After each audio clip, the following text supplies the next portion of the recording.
makan siang menjelang makan siang gratis Idul Akbar, Idul Adha, menghormati saudara kita yang sedang berangkat haji, yang tentu banyak berdoa, dan ini adalah ibadah besar sekali yang memang harus siap melakukan perjuangan, karena dikatakan Rina atoina kal kausar fasolli li rabbika wanhar, inna sanya kawal abtar.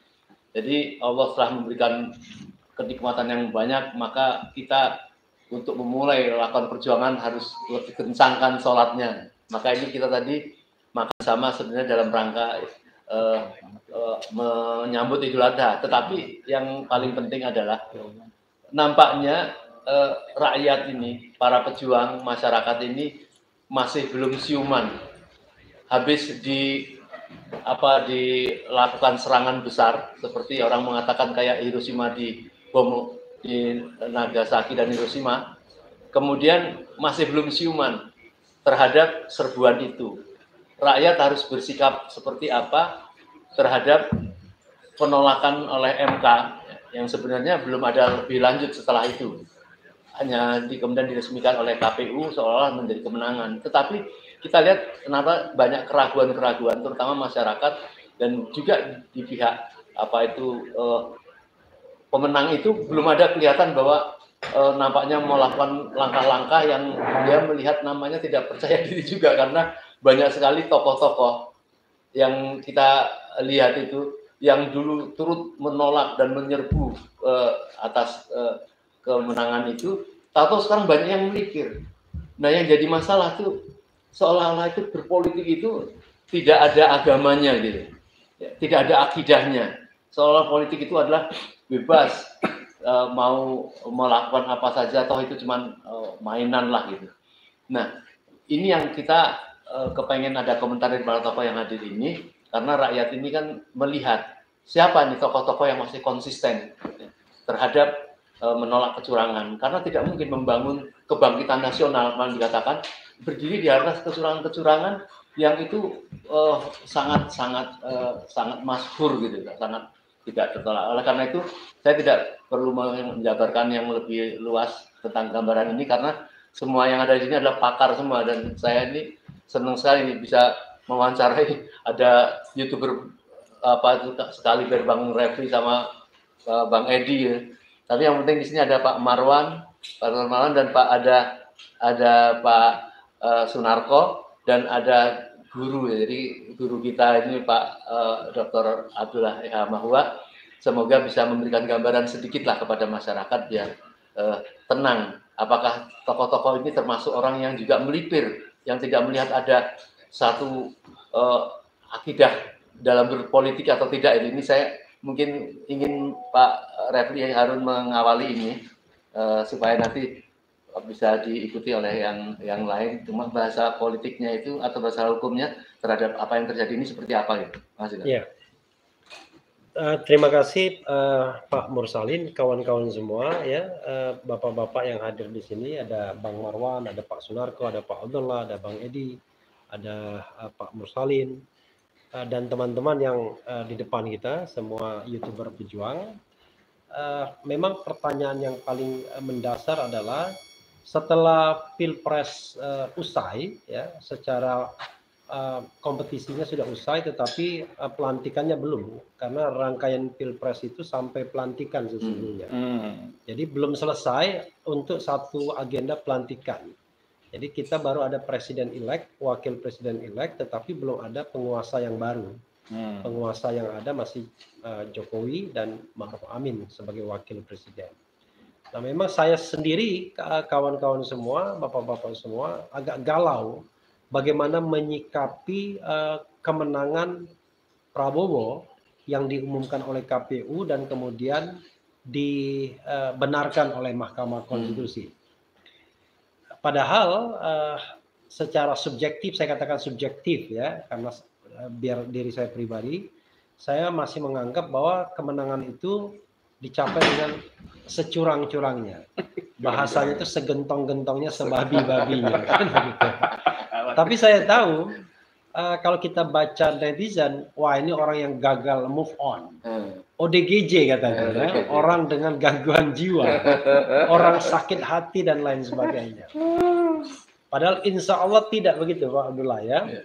Justru saya secara pribadi ingin mencari ijtihad politik yang tidak hanya didasarkan pada pengetahuan hukum saja, hukum tata negara, tapi juga keyakinan vertikal sebagai hamba Allah kan.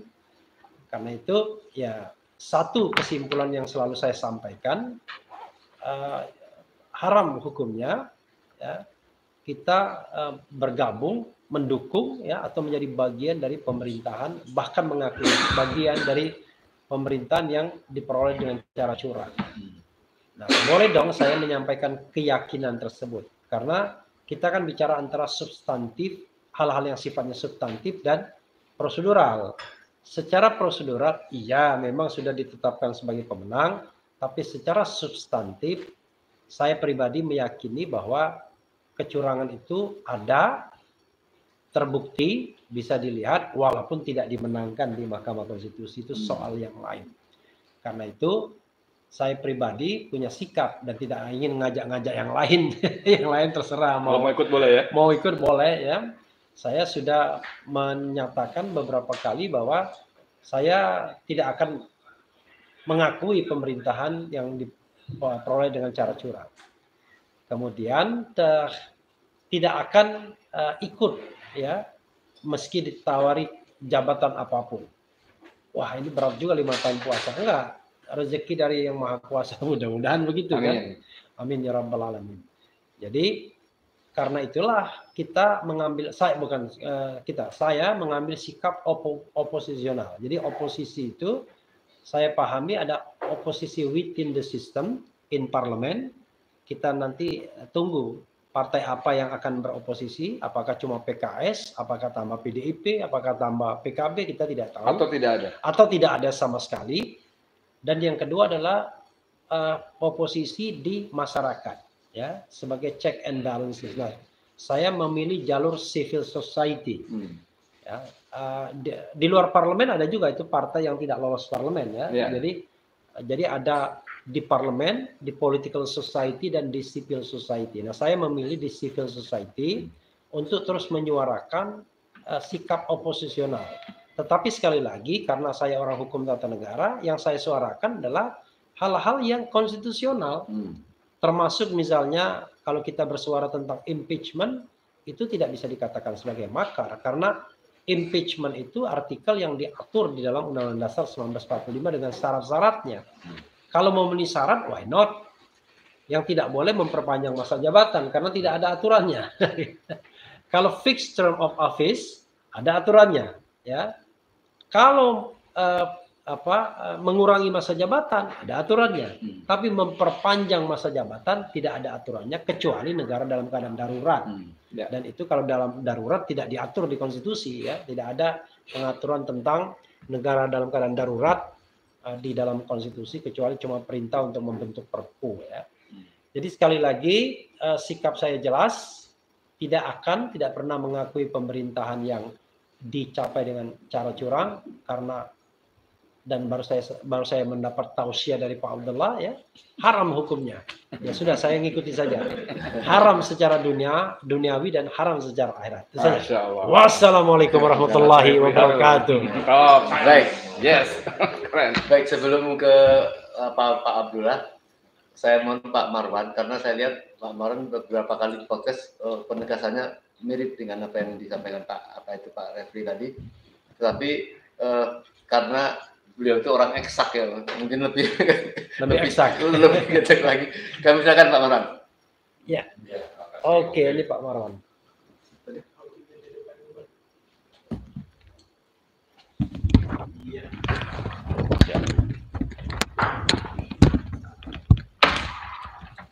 Ya, terima kasih Om Lim. Assalamualaikum warahmatullahi wabarakatuh. Alhamdulillah, Allahumma sholli ala Sayyidina Muhammad. Jadi kalau Om Lim tanya sikap saya, bagi saya itu adalah pertama bukan sekedar mau menerima atau tidak, atau ini pemerintah yang haram atau tidak, begitu ya. Tapi yang lebih penting adalah kejahatan sudah terjadi. Jokowi dan Prabowo itu terlibat dalam kejahatan demokrasi, kejahatan berkhianat terhadap konstitusi, terhadap Pancasila, terhadap undang-undang yang berlaku di Indonesia. Nah, yang jahat ini, dan kalau kita bicara Pancasila itu ada ukuran moral atau akhlak ya. Akhlak itu lebih tinggi dibanding moral. Akhlak itu urusannya dengan ketentuan-ketentuan atau prinsip-prinsip agama. Nah, ini dilanggar. Karena itu kita urusannya bukan soal menerima putusan MK atau tidak, tapi kita harus melakukan sesuatu terhadap kejahatan yang sudah dilakukan. Nah, kita mau di mana gitu kan? Seperti saya pernah sampaikan, di mana kita kalau memang benar-benar beragama, kita memegang teguh prinsip-prinsip agama, maka lakukanlah sesuatu terhadap kejahatan yang sudah mereka lakukan. Jadi bukan soal karena sudah ada putusan MK, lalu kita terima. Tidak. Ini mereka sudah melakukan kejahatan yang sangat-sangat terstruktur, masif, dan sistematis. Ini sudah mereka lakukan. Kalau kita bicara hukum yang dibuat oleh manusia, misalnya ada proses di Bawaslu, atau di kepolisian, atau di MK, ini semuanya urusannya dengan masalah apa yang dibuat oleh rezim ini, dan rezim ini sudah menguasai semua lembaga-lembaga tadi, sudah mengendalikan dan sudah menekan, sudah misalnya termasuk DPR yang harusnya melakukan angket, itu sudah mereka sandra untuk tidak melakukan apa-apa. Lalu kita sebagai rakyat mestinya bersikap. Itulah sebabnya kita menggalang perlawanan rakyat dengan melakukan berbagai aksi, apakah itu di depan DPR, di depan KPU, atau di depan MK. Ini dalam rangka apa? Dalam rangka tadi, kita harus jelaskan sikap kita bahwa kejahatan ini sudah sangat nyata, sistemik, masif, terstruktur. Siapa pelakunya? Joko Widodo, dan dinikmati pula oleh Prabowo dan Gibran. Jadi, kembali ke pertanyaan tadi, urusannya bukan sekedar mau menerima atau melipir gitu, apalagi melipir ya, menerimanya tidak gitu ya, atau menghormati pun tidak. Jadi kan ada juga istilah kita menghormati putusan MK, tapi kita tidak mengakui misalnya seperti itu. Bukan cuma itu, tapi justru kita harus melakukan sesuatu supaya yang sudah diputuskan MK itu dibatalkan. Saya kira itu yang lebih prinsip, karena itu juga diatur dalam penyelenggaraan negara Indonesia. Ada konstitusi, ada malah paling atas itu Pancasila, kemudian ada di berbagai undang-undang. Itu semuanya ada aturan dan kita merujuk itu. Saya merujuk itu minimal untuk menyatakan sikap saya. Dan untuk itu saya juga mengajak dan menghimbau siapa? Orang-orang yang mengaku beragama. Ya, bahwa kalau Anda mengaku beragama, ada perintah Allah untuk melakukan sesuatu terhadap kemungkaran, mari kita lakukan sama-sama. Saya kira itu mungkin. Terima kasih. Pak Marwan melihat mereka itu ini melihat bukan persoalan agama, sehingga kalau Pak Marwan ini mengiur pada orang beragama, dia merasa berpolitik ini seolah bebas, nggak perlu ada aturan-aturan agama. Ya, kita bicara Pancasila itu kan sila pertamanya ketuhanan yang Maha Esa, itu artinya beragama. Agama itu prinsip yang harus dipegang paling tinggi begitu. Bagaimana bisa kita atau Presiden Jokowi bilang saya Pancasila, tapi pada saat yang bersamaan justru dia injak-injak itu Pancasila. Nah, kita sebagai rakyat jangan mengikuti Jokowi, hipokrit seperti itu. Tapi yang lebih penting adalah bahwa kalau memang mengaku beragama, pegangan kita itu adalah kalau bicara mengikuti prinsip-prinsip yang diatur dalam kita bernegara, itu ada Pancasilanya, ada sila pertamanya, ketuhanan yang Maha Esa. Apakah ini mau dikangkangi atau dijadikan simbol saja tanpa kita perhatikan dan tanpa kita praktekkan? Saya kira kan bukan seperti itu. Ya. Alhamdulillah. Tadi Pak Marwan sudah mengatakan kita ini jangan melipir, orang menerima saja tidak.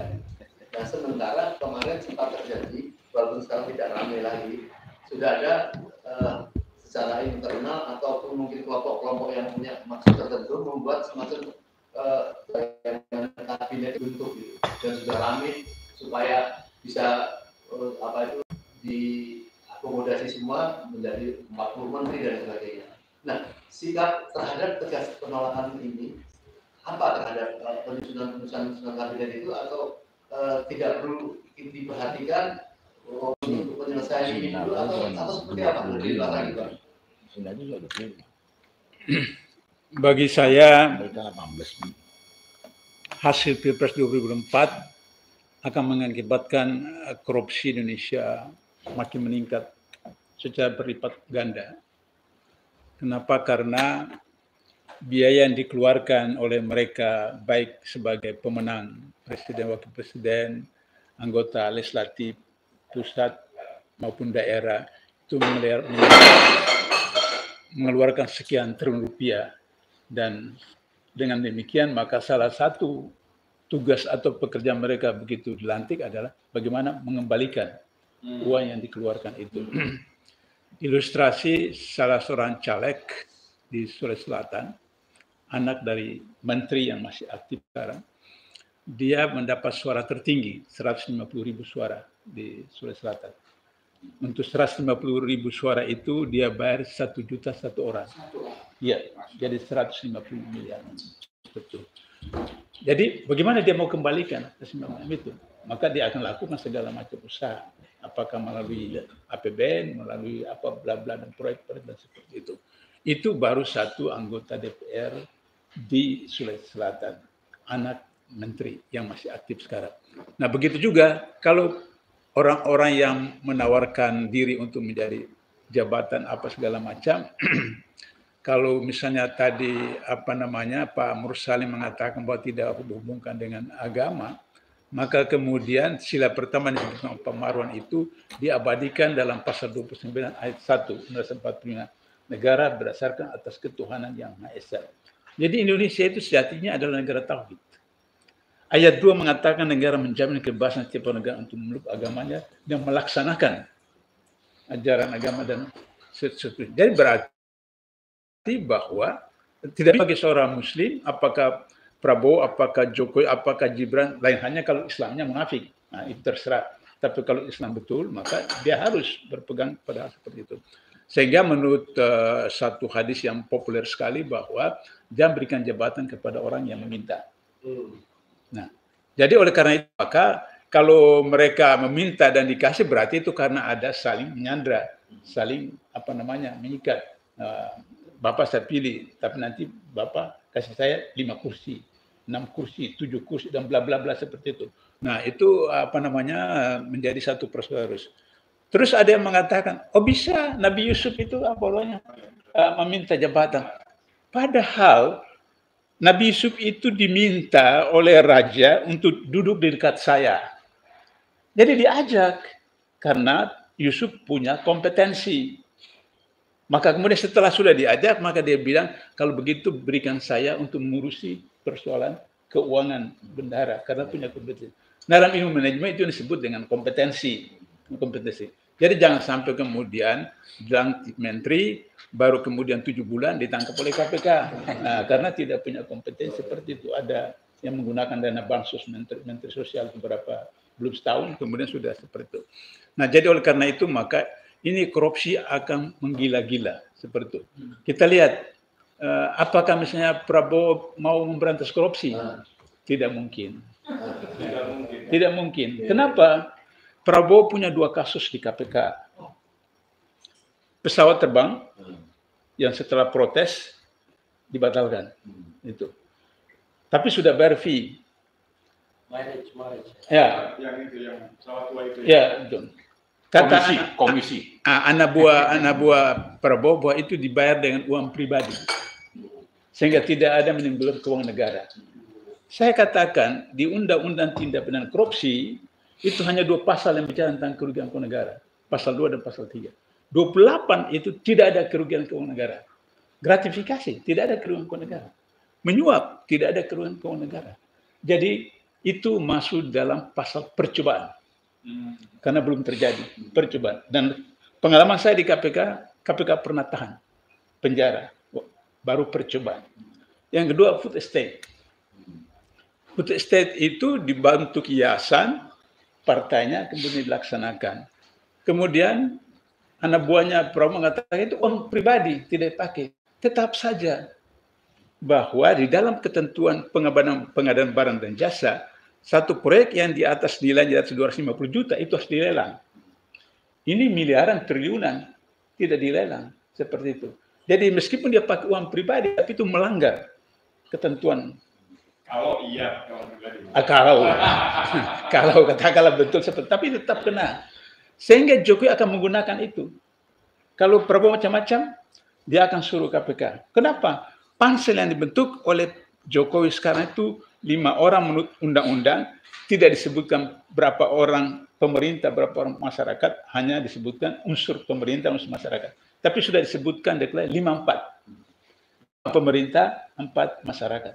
Berarti sudah bisa diprediksi bahwa orang yang 5 orang terpilih dan kemudian 5 orang dewan pengawas adalah orang-orang dia. Jadi kalau misalnya Prabowo macam, kemudian Jokowi perintahkan anak buah di KPK, proses selesai. Itulah tadi saya katakan bahwa dengan 02 menang ini Jokowi berkuasa sampai 2045. Karena dikendalikan seperti itu.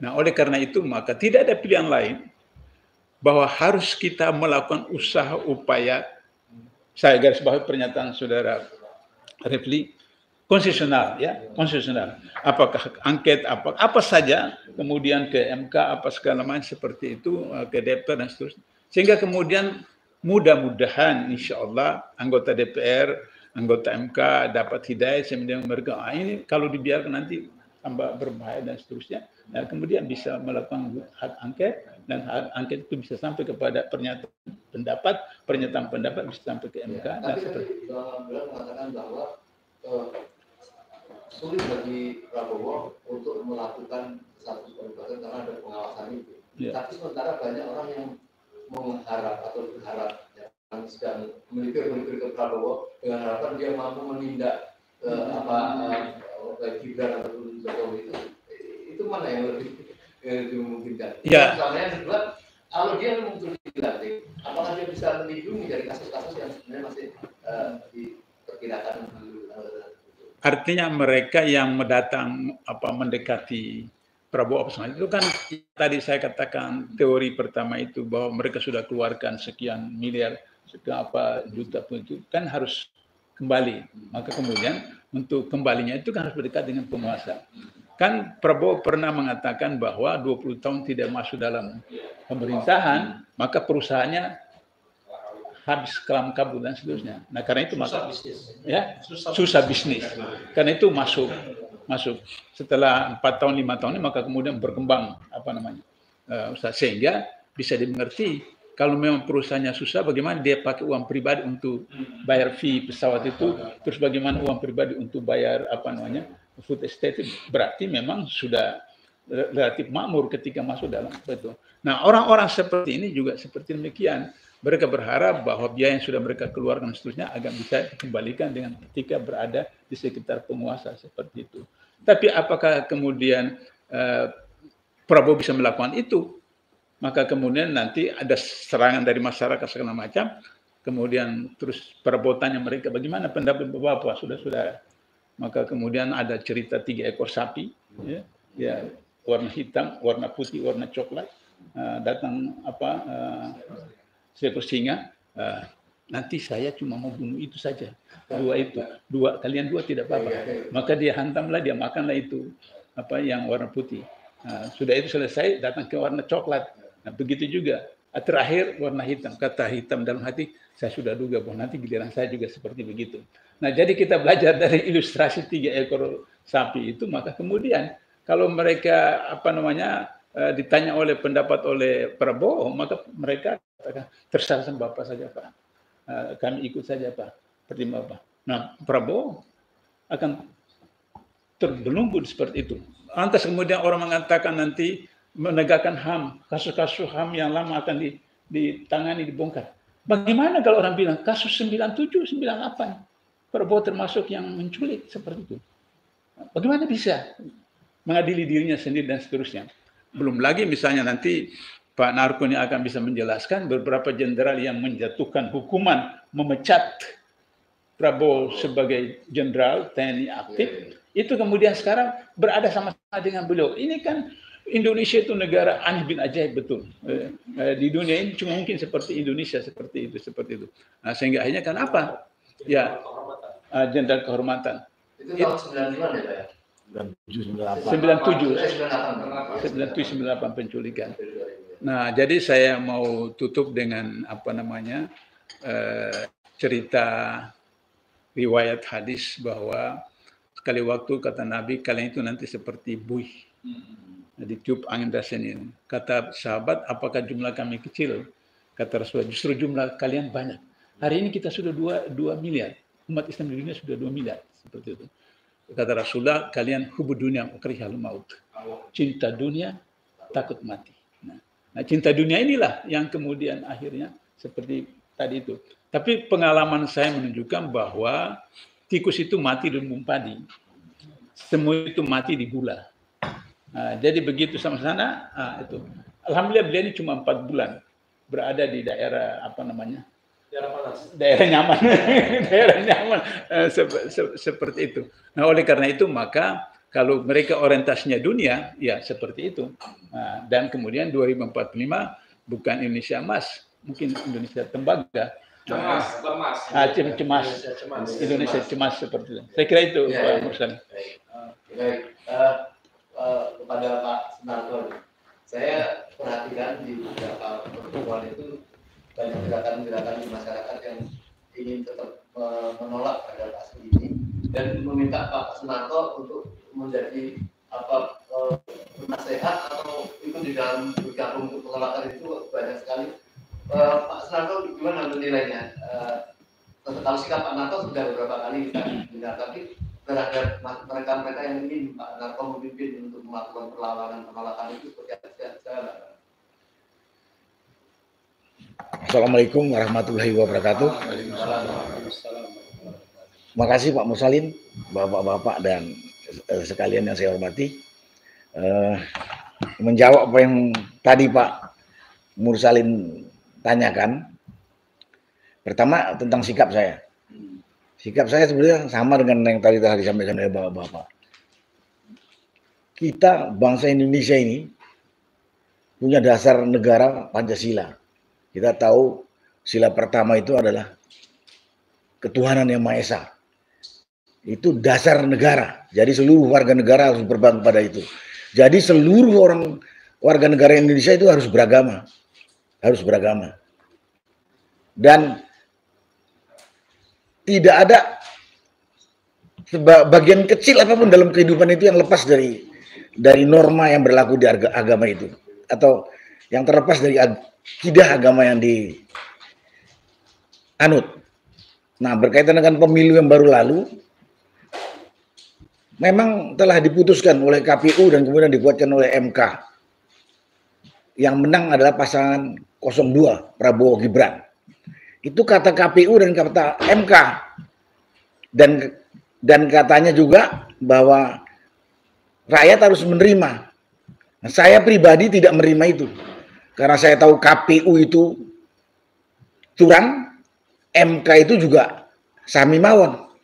Kasat mata sekali sidang itu sidang dagelan. Jadi sebagai warga negara saya bukan dikatakan saya yang tadi dikatakan Pak Mursalin bahwa kita harus taat kepada keputusan hukum. Lah itu dia mempermainkan hukum kok. Ya. Jadi sampai hari ini dan sampai kapan saja kalau keputusan KPU dan keputusan MK yang tidak dibatalkan atau diralat, saya tidak akuin kemenangan 02. Itu hak saya. Karena saya itu bagaimana curang dan culasnya dan liciknya pelaksanaan pemungutan suara sampai di sidang MK. Sampai di sidang MK. Dan ini saya dengar. Saya dengar lah. Dari banyak sekali masyarakat tahu, cuman takut bersuara. Dan mereka itu melihat bahwa Pilpres kemarin itu yang namanya pelanggaran pidana, hukum, kecurangan itu udah kasat mata. Ya sampai kemudian sidang ke MK kemarin itu. Jadi saya pribadi tidak mengakui, dan saya tahu banyak yang juga sependapat dengan saya, tapi mereka tidak berani bersuara, dan mereka juga tetap akan menolak, karena kami gitu, sebagai orang yang beragama, nggak percaya dengan orang-orang yang munafik seperti itu. Karena kalau orang yang taat beragama, dia tidak akan menghalalkan segala cara. Nah, orang munafik ini nggak ada yang bisa dipercaya. Kalau jadi pemimpin mau jadi apa? Dan pada kesempatan ini juga mungkin saya ya dapat dikatakan mengingatkan lah kepada generasi muda, terutama adik-adik mahasiswa. Waspadain masa depan kamu. Waspadain masa depan kalian. 10 tahun di era Jokowi ini kita tahu bahwa kondisi negara kita menurun dari presiden sebelumnya. Dari semua sisi kehidupan. Dari politik, ekonomi, hukum, persatuan, kesatuan dalam kehidupan berbangsa. Kalau nanti sempat ini dilanjutkan oleh paslon nomor 2 yang menurut saya ini keputusan haram, kecil kemungkinan akan bisa memperbaiki, karena ini adalah kelanjutan dari rejim sekarang ini, rejim Jokowi. Ya, jadi pada kesempatan ini terima kasih Pak Mursalin. Saya mungkin bisa menghimbau atau mengajak mewaspadain pada generasi muda. Ya, jangan jangan tertipu atau jangan masa bodoh dengan masa depan kalian. Kalianlah yang nanti akan mengalami waktu-waktu yang akan datang. Dan kami ini semuanya sudah generasi di atas 70-an tahun. Kita udah rasakan 10 tahun ini bahwa kehidupan berbangsa, bernegara kita ini kacau balau. Kacau balau. Negeri ini dikuasai oleh segelintir manusia yang namanya oligarki. Dan oligarki ini ada ya karena diberi diberi kesempatan, diberi peluang pemerintah yang dipimpin oleh Jokowi. Jadi kita nggak bisa menyalahkan tenaga kerja asing yang datang kemari yang mengambil kesempatan kerja pribumi atau warga negara Indonesia. Kemudian kita tidak bisa mengatakan bahwa ada oligarki yang menguasai negara ini. Semua itu terjadi ya karena diberi peluang dan kesempatan oleh pengelola negara ini, dalam hal ini pemerintah. Dan pemerintah ini udah lengkap lagi. Negara ini udah lengkap lagi di negara kita ini. Mau eksekutif, legislatif, judikatif udah dalam satu kelompok. Sehingga tidak ada lagi kelompok yang namanya kelompok oposisi yang membela kepentingan rakyat. Nah, jadi pada kesempatan itu yang saya ini kan kepada generasi muda terutama. Jangan terlena, jangan terlena, jangan terlena. Jangan menyesal kemudian, jangan menyesal kemudian. Dan yang berikutnya yang disampaikan ditanya oleh Pak Mursalin, ya kalau memang rakyat meminta demi negara dan bangsa yang kita cintai ini, Republik Indonesia, saya siap. Saya siap. Asal kita bersama-sama. Memimpin perlawanan ya? Ya, memimpin gerakan. Gerakan, ya namanya perlawanan juga boleh. Ya seperti yang dikatakan Pak Repli tadi. Perlawanan atau gerakan itu kan bisa dilakukan dengan berapa lini. Intinya harus konstitusional. Ya. Unjuk rasa. Mengeluarkan pernyataan seperti ini kan bentuk perlawanan. Kalau nanti kemudian rakyat sudah nggak sabar dan harus turun ke jalanan, ya, kata Pak Repli yang ahli tata negara itu kan konstitusional kan? Ya, kenapa rupanya? Kalau pemerintah budek, saya bilang bukan budek, tidak tahu malu. Ya, pada kesempatan ini juga mungkin bisa saya sampaikan lagi kepada paslon nomor 2. Saya yakin paslon nomor 2 tahu bahwa dia itu dengan cara curang. Sadar diri deh, akan dicatat oleh negara, termasuk Jokowi. akan dicatat oleh lembaran sejarah dan oleh rakyat. Nggak enak. Kalau di dunia turunannya nanti susah. Di akhirat kita akan ketemu. Yang benar itu saya atau dia gitu kan. Itu aja. Nah, mungkin itulah yang saya sampaikan pada kesempatan ini Pak Mursalin.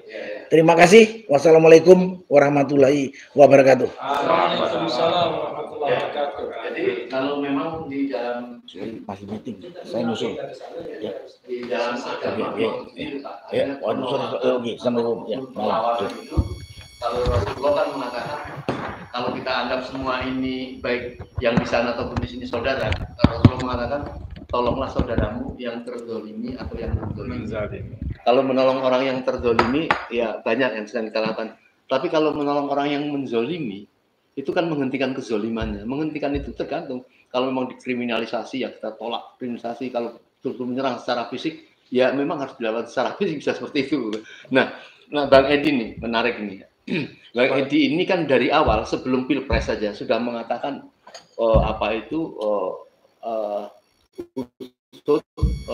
bahkan sampai ke pemakzulan, pokoknya tidak percaya. Nah sekarang tambah lagi, yaitu penolakan terhadap kemenangan itu. Sekarang jadi bingung, mana yang mau didahulukan? Mau segera memakzulkan Jokowi dulu atau menolak ini? Silakan Mas Edi. Ya, makasih banyak.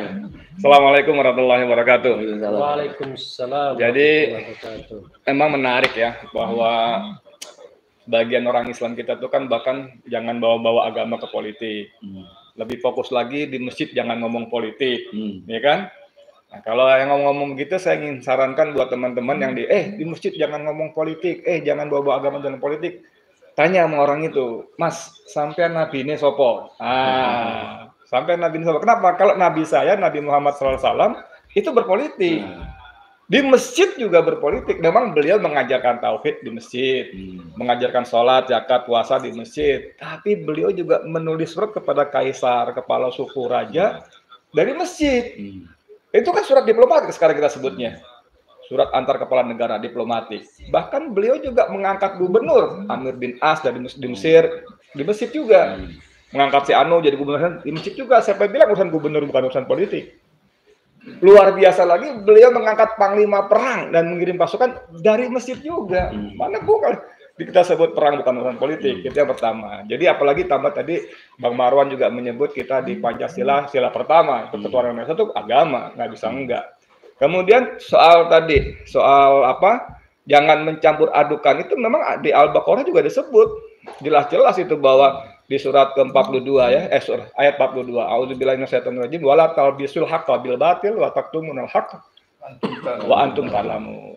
Janganlah kamu mencampur adukan yang hak dan yang batil, dan jangan kamu sembunyikan kebatilan kalau kamu tahu.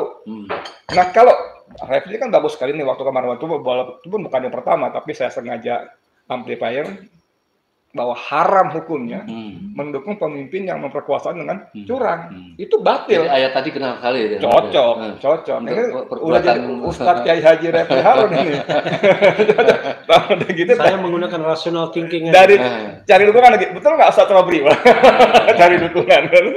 Nah gitu saudara sekalian. Nah saya mau singkat kata aja. Ini semua tokoh ini kan bicara soal konstitusi. Perlawanan asal konstitusional. Ini asal konstitusional. Saya mau tanya. Kenapa sih kita nggak berhenti amnesia gitu loh? Gampang lupa. Buka semua sejarah perubahan, tidak ada yang konstitusional. Ketika Muhammad SAW mengalahkan Abu Lahab, Abu Jahal itu tidak menggunakan konstitusinya Mekah. Tidak menggunakan konstitusi Mekah. Si Louis berapa tuh dengan Marie Antoinette-nya digulingkan juga tidak menggunakan konstitusi Prancis. Belanda kita usir tidak menggunakan konstitusi Belanda. 16. Ya kan? Dan kita jatuhkan orang-orang tua kita, maksud saya, jatuhkan Soekarno tidak menggunakan konstitusi. RIS atau NKRI setelah mosi integralnya Buya Nasir menggulingkan Soeharto, walaupun dia tidak terguling tapi menyatakan mundur, tidak menggunakan konstitusi. Nanti itu bagian ini saya jelaskan. Ya nggak apa-apa. Ini pendapat. Jadi kalau kita berharap tetap koridor konstitusi, ya mereka yang atur, mereka yang mainkan. Dengan tadi 150 miliar tadi kan menjadi anggota dewan kan harus pura modal dan mengamankan posisinya. maka ada undang-undang apa MKDU ya, undang-undang politik, undang-undang MKDU yang semuanya dimainkan begitu rupa untuk mengamankan posisinya dan mencegah bibit-bibit baru muncul. Undang-undang MD3. MD3, MKDU lagi, MD3 dan sebagainya. Sok-sok tahuan. Karena itu mata kuliah dasar utama. Iya, astagfirullahaladzim. Jadi gitu saudara sekalian ya, walaupun ketika saya desak kepada Profesor Edi Swasono ya, Profesor Edi bilang, Mas Edi, ini kasih tahu teman-teman, Bang Marwan, Pak Narko dan kawan-kawan, udah hentikan diskusi, petisi, mosi, berhenti itu percuma. Harus kita rebut kekuasaan. Wow, Edi Swasono 84 tahun, saya pagi-pagi hari pertama puasa ke rumah dia. 84 tahun. Itu memberontak, Prof. Loh iya, kenapa? Loh, itu makar, Prof. Oh enggak, memberontak itu hak rakyat mengambil mandat kekuasaan yang dititipkan pada penguasa zalim. Itu Prof. Edi loh. Ya nanti kalau Refli pasti punya pandangan dari sisi keilmuannya, kepakarannya. Tapi menurut saya, berhentilah kita ikut aturan main yang mereka buat untuk melanggengkan mereka. Yang dibungkus kata konstitusi. Jadi, harus ada sesuatu yang memang menyempal gitu loh. Nah, tapi bukan berarti kemudian tadi Mas Narko bilang kita perlawanan dengan cara-cara yang apa ya, segala macam. Saya kira itu, Mas Mursalim. Terima kasih banyak. Ya, Pak Refli sebelum menjelaskan ini lagi, mungkin ditambahkan, kalau yang namanya penolakan, misalnya penolakan ini dengan sikap atau omongan karena kan memang tidak mempunyai sesuatu, yaitu terhadap pelantikan, karena kita kan tentu menganggap terjadi suatu penyimpangan atau perbuatan batal itu. Sebagaimana minggu lalu itu para tokoh Bandung itu mengadakan satu pertemuan tokoh Bandung Jakarta, beberapa dari 4, semua kecuali melakukan penolakan sedang melakukan penggalangan kebersamaan pemikiran dengan para guru besar untuk mungkin dinyatakan di dalam ruang yang lebih luas, walaupun tentu tidak bisa menghentikan karena tidak mempunyai ABRI, nggak punya. Nah, jadi misalnya tetap terjadi pelantikan misalnya. Padahal kan kalau PDI kan sekarang ini sampai detik ini kan tetap belum terima kan, masih proses petun kan belum selesai. Artinya mereka menolak. Artinya masyarakat di luar PDI juga banyak yang menolak itu. Kalau sampai tetap terjadi, kemudian pelantikan itu kan tetap yang menolak kan tidak kemudian menerima itu. Apakah itu kemudian yang dinamakan oposisi berlanjut atau seperti apa? Silakan Pak Arif. Iya, saya akan menjelaskan menurut sepanjang atau sependek ilmu yang saya pahami ya. Jadi soal konstitusional tadi sebenarnya begini, ada yang kurang penjelasannya. Jadi ada gerakan yang konstitusional, ada gerakan yang ekstra konstitusional. Jadi gerakan ekstra konstitusional itu gerakan konstitusional tapi pakai telur. Spesial jadinya. Jadi spesial. Oke. Jadi kalau gerakan konstitusional itu adalah suatu hal yang memang dilindungi oleh konstitusi. Tapi ekstra konstitusional itu adalah dia tidak ada dalam konstitusi, tetapi dia menjadi order atau tata kelola yang baru. Sebagai contoh misalnya Dekret 5 Juli 59. Ya, itu tidak konstitusional itu. Itu tidak konstitusional. Betul. Tapi karena dia diakui dan kemudian dalam sejarah kemudian diterima, maka dia menjadi gerakan yang ekstra konstitusional. Nah, antara ekstra konstitusional dan inkonstitusional ini ngeri-ngeri sedap. Kalau menang kita menyebutnya ekstra konstitusional, kalau kalah makar. Ya makar atau inkonstitusional. Jadi ngeri-ngeri sedap. Jadi begitu ya. Nah, tetapi kalau gerakan yang konstitusional menyampaikan pendapat, pemakzulan dan lain sebagainya itu masih dalam koridor. Ya, jadi saya bicara tentang koridor. Lalu bagaimana kalau sudah dilantik? Kalau sudah dilantik berdasarkan prosedur bertata negara yang formal prosedural, ya sah-sah saja. Artinya presiden sudah dinyatakan KPU sebagai pemenang, suaranya dulu, kemudian sudah dinyatakan MK sebagai pemenang dengan menolak permohonan, kemudian sudah ditetapkan lagi oleh KPU sebagai pemenang Pilpres, maka sudah ada 3 fase yang mengkonfirmasi bahwa ini pasangan pemenang. Kalau dilantik ya sah menurut prosedur formalnya. Janur kuning tadi ya? Ya, tetapi kan kita punya sikap batin. Nah, sikap batin ini suatu sikap yang tidak bisa diintervensi.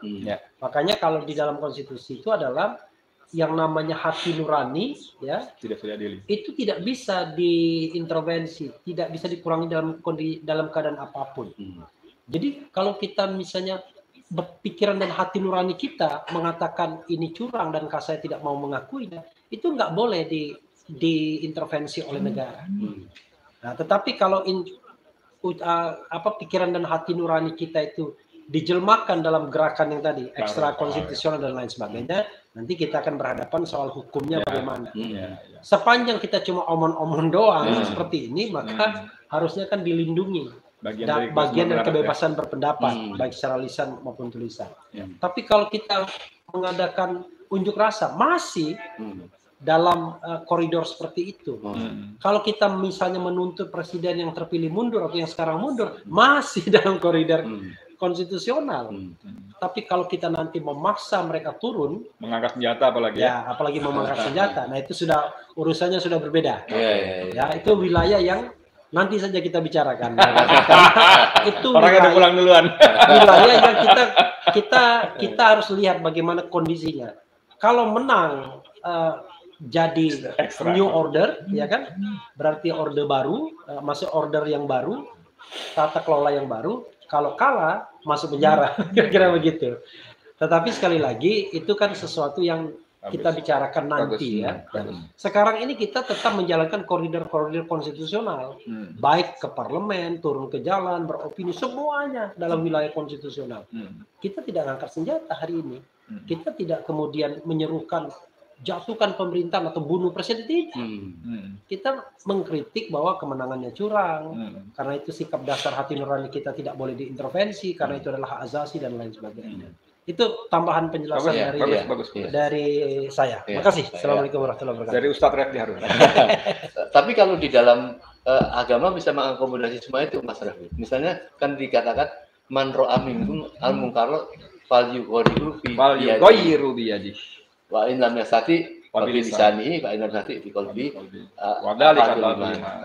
Jadi kalau kamu melihat kemungkaran, kita yakin betul ini ada satu kecurangan yang kalau kita mempunyai kekuatan tadi boleh menghentikan. Tadi kan orang yang zalim itu menghentikan, itu kan dengan tapi kalau memang tidak mampu, ya itu dengan dengan lisan, nasihat. Itu yang mungkin bisa dilakukan di oposisi itu. Tetapi yang paling lemah ada hati. Tapi hati itu di dalam penjelasan itu bukan pilihan sebenarnya. Kita tidak boleh menunjukkan Allah pakai hati saja. Yaitu selemah-lemahnya iman, ngomong nggak berani ya udahlah. Tapi itu tidak dinilai sebagai suatu pahala yang besar. Mungkin gitu. Nah, Pak Marwan, saya tambahkan sedikit. Oh ya, silakan. Jadi gini, kalau kita bicara tentang kekuatan bersenjata, ya, kita punya TNI sesungguhnya. Makanya kredonya adalah TNI itu harus menjadi alat negara, bukan alat kekuasaan. Sebagai alat negara, maka TNI itu menjaga NKRI. Tentu punya syarat-syarat, dia juga tidak boleh terlibat konflik of interest, ya kan, menjadi centeng kekuasaan, apalagi korupsi misalnya. Jadi itu menjadi tugas presiden atau tugas TNI itu sendiri mestinya yang untuk maksudnya memfungsikan kapanpun misalnya negara dalam keadaan bahaya, misalnya negara, maka TNI atas nama negara ya harusnya mampu dan mau mencegahnya. Cuma masuk bahaya oleh dan ya misalnya katakan oleh presiden bahaya gitu. Iya, bahaya komunisme yang berkembang. Bahkan oleh perlakuan presiden sendiri. Iya, dulu kan terjadi misalnya Jenderal Franco di Spanyol, ya. Dia kan melakukan kudeta. Tapi setelah itu dia kembalikan kepada order sipil. Jadi dia lakukan pemilu yang jujur dan adil. Tapi kalau dia keep kekuasaan tersebut, maka dia sesungguhnya sudah mengambil kekuasaan dengan cara yang inkonstitusional. Tapi kalau dia misalnya menyelamatkan negara, itu cuma langkah penyelamatan untuk kemudian mencapai order yang lebih baru. Nah, itu akan diterima oleh masyarakat kalau begitu. Jadi tugas TNI itu menyelamatkan negara bila mana secara objektif memang negara dalam keadaan bahaya. Gitu. Itu lain lagi. Jadi tidak perlu kemudian mengajak rakyat untuk berdarah-darah, misalnya bagus. Nah, tetapi kan masalahnya adalah dalam sejarah kadang-kadang yang namanya abuse of power itu sering terjadi. Mau menyelamatkan negara atau mau membuat kelompoknya berkuasa, kira-kira. Oke, bagus. Baik Pak Marwan, untuk closing Pak Marwan, saya ingin menambahkan, nampaknya ini apa itu perlawanan itu bukan antara rezim dengan rakyat saja. Di atas itu nampaknya kok masih juga tidak satu gitu ya. Misalnya kita dibikin sibuk PR kemarin itu banyak apa itu masyarakat seolah mendukung Jaksa Agung yang mau mengusut korupsi tambang ataupun di timah ya sampai 21 triliun itu. Nah, tetapi kira-kira ini kepentingan siapa? Kok sampai begitu beraninya Jaksa Agung terhadap konstitusi polisi ya, karena yang jelas kan BRIMOB dan polisi kan semua untuk mengepung itu. Apakah ini seolah mau mengusut orang polisi ini inisiatif dari Jaksa Agung atau memang itu ada perintah justru dari Presiden? Artinya ini kan terjadi tidak satu perebutan di atas itu. Mungkin itu tambahan untuk sekali, kecuali ini udah offset ini sebetulnya. Ya, closing ya. Ya. Sekalian closing. Kita ada agenda lain soalnya jam. Keren memang Bape Mursalin. Ya, terima kasih Om Lim. Tapi menggiring. Ya, terima kasih Om Lim. Ya, saya kira terlepas dari pertanyaan tadi tentang kasus-kasus korupsi yang melibatkan petinggi-petinggi ya di beberapa kubu petinggi di pemerintahan Indonesia ini, ada hal yang perlu kita ingatkan kepada publik tentang bahwa itu yang menjadi presiden masih Jokowi yang sudah sangat layak makzul itu gitu. Bahwa Gibran ini belum dilantik. Sehingga saya tetap berharap kita semua, karena memang dijamin dalam pasal 28 dan 28E, kita punya hak untuk menyatakan sikap, maka mari sama-sama kita gugat yang tadi yang saya sampaikan di awal. Karena apa? Karena faktanya yang menang ini toh tidak confident dan terus mencari-cari kawan untuk mendukung pemerintahannya, sambil juga mengancam. Juga aktivis pun dibuat begitu gitu. Kalau memang benar kemenangannya itu benar, objektif, tidak ada kecurangan, mereka tidak akan melakukan itu. Jadi ini menjadi indikator tentang bermasalahnya pemenang ini. Maka di satu sisi saya sebutkan tadi, rakyat itu harus bersatu untuk supaya pelantikan Oktober itu tidak pernah terjadi. Itu satu hal yang perlu kita ingat. Yang kedua, kita mencatat yang namanya PDIP itu selalu di garis depan bicara tentang kejahatan. Apakah itu tentang putusan MK nomor 90. Itu disampaikan ke publik bulan Desember 2023. Lalu Ganjar setelah Pilpres misalnya selesai, itu kan menyampaikan juga kepada publik ini curang, akan menggugat angket kah atau menyatakan pendapat. Lalu terakhir Megawati misalnya juga menggugat waktu Rakernas PDIP 24-26 Mei yang lalu, baru saja ini masih fresh. Juga sebelumnya itu Megawati ikut menyampaikan amicus curiae. Ini kan fakta yang menunjukkan bahwa kejahatan itu sudah dilakukan dan PDIP sudah menyatakan sikap. Yang jadi masalah bagi kita adalah mereka ini tidak pernah tuntas untuk bersikap. Ya, untuk bahwa kalau memang seperti itu Anda tuntas dong. Jangan mempermainkan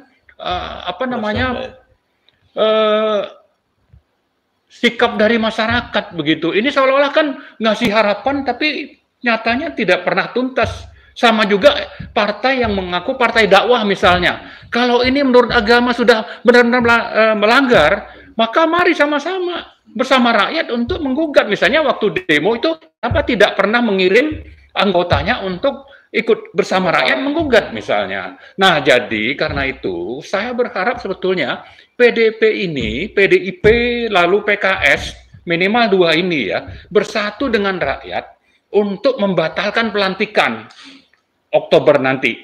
Waktu masih ada, mari kita bersatu. Jangan takut disandra oleh rezim yang sebentar lagi juga akan berakhir masa kekuasaannya. Dan kita menyatakan sikap ini, saya ulangi lagi, itu dijamin oleh konstitusi, pasal 28 dan 28E, Undang-Undang Dasar 1945. Saya kira itu yang penting. Nah, soal tadi kejaksaan dan sebagainya, kita perlu melihat peta ini sebetulnya siapa yang bermain. Ada perang antar geng, pemerintahan di level atas, ya kan, antar geng ini gitu ya. Jadi karena itu kita harus hati-hati, jangan sampai dimanfaatkan. Tapi yang namanya korupsi, saya kira oleh geng ini ya memang pantas untuk diakhiri nih. Mereka ini penjahat-penjahat ini, menjarah sumber daya alam milik negara, milik rakyat untuk kepentingan mereka, oligarki dan segelintir orang yang karena berkuasa itu bisa berbuat seenaknya. Dan itu sebabnya kita harus akhiri. Dan salah satu caranya itu adalah bagaimana rezim ini berakhir. Termasuk juga bagaimana supaya Prabowo dan Gibran itu tidak pernah dilantik di bulan Oktober 2024 yang akan datang. Saya kira itu. Terima kasih. Abdullah, sudah cukup. Soalnya sudah banyak acara. Saudara sekalian, saya kira sudah banyak yang disampaikan dari beberapa tokoh tadi untuk sikap sebagai sebagai menyambut untuk menjelang pelantikan itu tentu akan mestinya akan ada sikap dari masyarakat yang kita harapkan tadi bahwa akan ada rapat-rapat sebaiknya seperti apa, karena tidak hal yang enteng kalau yang disampaikan Pak Marwan tadi, kalau kita membatalkan pelantikan karena banyak terjadi satu kelihatan data-data itu, kemudian dengan cara seperti apa itu kan yang menjadi PR kita. Tetapi yang jelas kita tidak boleh masyarakat bangsa Indonesia ini tetap melanjutkan pembangunan kebangkitan nasional ini di atas membenarkan kecurangan itu. Saya kira jangan disatukan antara yang orang teguh terhadap kebenaran dipaksa-paksa untuk mendukung pada satu kebatilan. Ini bisa dihadapi atau bisa diselesaikan pada saat-saat ini, bukan yang akan datang. Insya Allah kita tetap akan bisa terselamatkan apabila kita kembalikan kepada Allah Subhanahu Wa Taala, kita kembalikan kepada musyawarah. Sekian, assalamualaikum warahmatullahi wabarakatuh. Waalaikumsalam warahmatullahi wabarakatuh. Sudah ya?